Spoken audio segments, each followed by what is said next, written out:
Peace, family. So I'm back with another one. Today what I wanted to do is I wanted to talk to my chosen ones about how the opposition will cause you to be sleep deprived. You know, sleep deprivation is a real thing, you know what I'm saying? And it's something that a handful of us experience that is kind of mixed up in the demonic realm due to the other entities beside us, you know what I'm saying, and around us. And sleep deprivation, some call it abuse, right? And that just depends on if you're someone who just gets their ass whooped, then you can take that as abuse. But for us warriors and fighters, we don't really take it as abuse. We just take that as somebody's trying to attack us, you know what I mean? And a lot of the times when you are dealing with sleep deprivation, you don't even realize that it's happening until after you've already been deprived for a little while and you realize you was trying to catch up on rest or sleep or however you may process it. And now, because you haven't been and you have been being sleep deprived, now it's kind of starting to play out in the physical realm. So now, because you haven't been sleep deprived, you're a little bit more clumsy, you know, bumping into stuff. You a little bit more forgetful. You know, you're just having a hard time remembering big things, small things, all things, you know what I mean? And it makes you more susceptible to the opposition's manipulation and their tactics, you know what I'm saying? So whichever way they're trying to pull you, it makes it easier for them to be able to manipulate you when you're sleep deprived. So that's why one of these tactics, and this tactic is huge, you know what I mean? So even if you're not living in-house with beings, it's still people who still take phone calls or be on FaceTimes or video chats late nights or, you know, prior to having certain events or things going on. And you'll have these other beings that will intentionally, you know, keep you up later than you're supposed to be and hinder your rest. So that way it hinders your whole process starting out the next day or whatever you got going into, you know what I mean? So say like you had like some kind of big meeting or like you had like some kind of court or something that was huge to go to the next day, right? And you're trying to get yourself down at an appropriate time because you know how these nights are. Most beings that's going through big events usually don't sleep very well the night before, so you're trying to figure out the best way to process and get the rest. But in the meantime, you got this other being who picks this day and time and situation to kind of drop a situation on you. You know what I'm saying? Maybe they pretending or they do need it, but they pick this time to really need your energy or your help or your guidance, you know. And now you done went from a 5-minute phone call to a 2 to 3 hour phone call, you know, and it's done pushed you back in your time, you know. Or some that's living in with the shit, you know. I know for me, you subject to catch an argument before bedtime, you know what I'm saying? You subject to get some kind of weird emotional conversation before bedtime, you know. Shit, you subject to get woken up, you know what I mean? So your sleep deprivation is one of those things that it's kind of like eating, you know, like we all have to sleep. If somebody constantly poisons your food, which the system does, right? But they do it on a very small level to where it has to gradually work on us. So if just always have to clarify everything. So if somebody's poisoning your food every day, not the system, somebody else, so they're putting more poison on top of the poison, you know what I mean? So say you get more poison on top of the poison, that shit is going to have an effect much faster and greater on your well-being, spiritually, emotionally, in your physical vessel. You know what I mean? So when it comes to protecting your energy and knowing how to charge up, knowing when to shut things off, to shut shit down, like, you have to be understanding and aware of the tactics the opposition likes to use. So sleep deprivation is huge. That's why a lot of beings be wondering, like, how they end up staying up all night. You know, they went from trying to lay down at 9, 10 o'clock to now it's 3-4 in the AM, and you just drained from a conversation or the energy exchange, and you still have to be up in like 2-3 hours, you know what I'm saying, 4 hours. So that throws your shit off for a whole loop the next day, and it's all because you was in the process of being sleep deprived. You know what I mean? So, and it doesn't, the thing with sleep deprivation is like, it's used as an attack, because there is situations where people do need to be woken up, or people do really need the help right then and there. But the way the opposition does this shit, it's not used as that. You know what I mean? It's used as a weapon. It's deployed as a tactic, you know? So even if they didn't land the other tactics, you know, that they worked on you earlier in the day, they still have a shot at this tactic right here. So it's, the way this war and this process is set up, like, you really have to be able to, for one, not take everything personal, and for two, understand that the spirit realm is stronger than this physical realm. The spiritual realm controls and dictates this physical realm. The spiritual realm is your thoughts. Your thoughts. That's the spiritual realm. Your thoughts. I tell my daughter this all the time. She's zone out, or we talking, or she doing something. I'm like, where you time travel to? Where was you at? She's like, Daddy, I was in my spirit world. I'm like, yeah, we always in our spirit world. That's what we call it. You can call it your thoughts.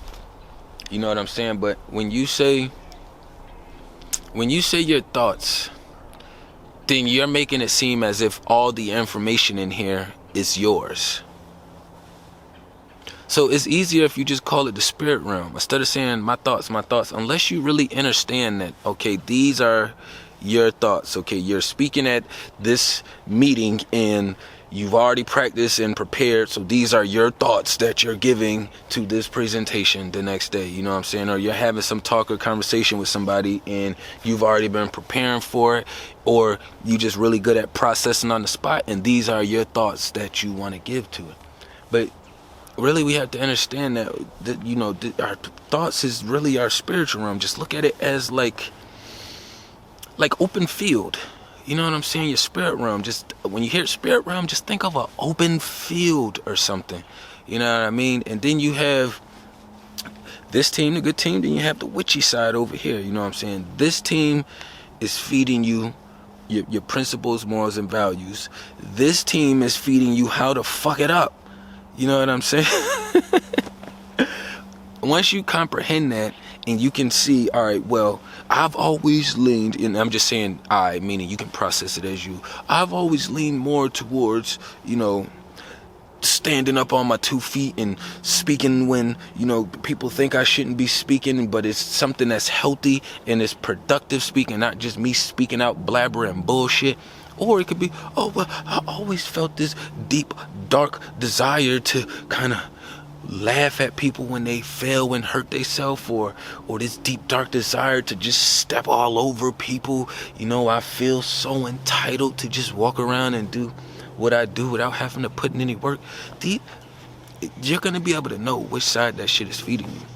The sleep deprivation, that shit is coming from this witchy side over here, because this team over here is going to want you to get your rest. So your vessel, once you leave your vessel at nighttime, or whatever time you decide to hop out your vessel, because you got to think about it, your bed is like a parking spot, like your room. I just really like to take the beds as the parking spot, because that's how we choose to park these vessels. I know our cars outside, we park them in the lots, but in human life, in terms, we park our vessels on the beds. You know, we want our vessels to be comfortable when we leave. Our vessels are comfortable and relaxed, so that way now that shit can work itself. You know, your body is a living organism, so that's why you're usually healed and charged up faster when you leave the vessel. You know what I'm saying? So just being aware of like these things that's happening in the spiritual realm, like the shit controls and it dictates this physical realm, and the sleep deprivation is going to happen when you're around witchy motherfuckers. It's a nice smooth tactic to keep you in a confused, chaotic state. You know what I'm saying? And you don't even realize that you're in a confused state because you're just going through the process, waking up drained, and you're only focused on the tactics that's happening during the daytime. You're not even really processing the other shit that's going on. That, you know, say you live with somebody and say they didn't keep you up all night, like talking or giving you that energy. All right. Well, now you're sleeping and they keep rolling over, twisting and turning. They fucking rubbing their foot all up and down. You're like, they're just kind of like doing shit to your vessel while you're sleeping. So that still kind of tweaks with your energy and with your spirit, because when your vessel is being tweaked with, your spirit is somewhere the fuck else, but it's connected. So it'd be like, oh shit, something going on with the vehicle, and it's like trying to figure out if it should run back to the vehicle, your vessel, and make sure that everything is good, or if it's cool at staying where the fuck it's at. The sleep deprivation kind of puts you in the middle, because you realize you never always fully come back to your vessel, and when you do, you still kind of almost want to shrug it off, because we fucking light sleepers already anyways, and we travel so much that sleep is hard for us already anyways. So that's why it's weird when the witchy motherfuckers feel like they gonna do that shit on us. Like, you don't even realize, motherfucker, that we built for this shit. Yes, if we're not aware, you will drain us out a little bit in the process. But for the ones that's in this space where we at now, like in on these other levels, there's all kind of different levels. The ones that's up here at these levels, that shit don't affect us the same way, because we know how to counter your other attacks and tactics that you employ during the daytime, whether it's with witchy ass drivers, witchy ass convenience store people, witchy ass bosses, witchy ass family members, witchy ass spouses. You know what I'm saying? So, but the sleep deprivation is real. So if you ever wondering or curious why does this being always decides to call me at this time of night and drop this shit on me or want to hold me up, or why does this being always want to have these weird ass witchy conversations right before bedtime, when they know that it's hard for me to go to sleep, so now it's going to be on my spirit world. It's going to take even longer for me to settle my vessel down, for my vessel to make the medicine to create my shit for me to go to sleep, for me to leave this motherfucker. You know what I'm saying? So then they have you seesawing. You're not really getting fully rested. So then when you do get up, you know what I'm saying? Usually when it's caught on to you a lot, you'll realize that your moods, you're having to fight to keep your mood and your energy lifted more when they're working that sleep deprivation on you. Because naturally, when we're getting our rest, we gonna wake up lit. It don't matter what the fuck we got going on. We could be fucking getting ready to fucking get evicted, getting ready to get the car taken, getting ready to lose a job. We still wake up light. Not saying we wake up like, hey, hallelujah, everything is great. We just wake up like our spirit is naturally just uplifting. And then we take on the day as is. But just being mindful of this shit, you know what I'm saying? Like, the sleep deprivation is real. Motherfuckers will deploy tactics to try to drain you out. This is just one of the more subtle ways, because while you're thinking and focused on the conversation at hand, is really the fact that you are keeping yourself up. You are allowing this other energy to alter your sleep timing, you know what I'm saying, and your patterns. And that's always gonna play a factor on your vessel and how you operate. You know what I mean? But I ain't want to run it up too long. Just be mindful of these beings and these other entities trying to sleep deprive you. You know what I'm saying? Tapping everything down below. Peace and love to the kings and queens.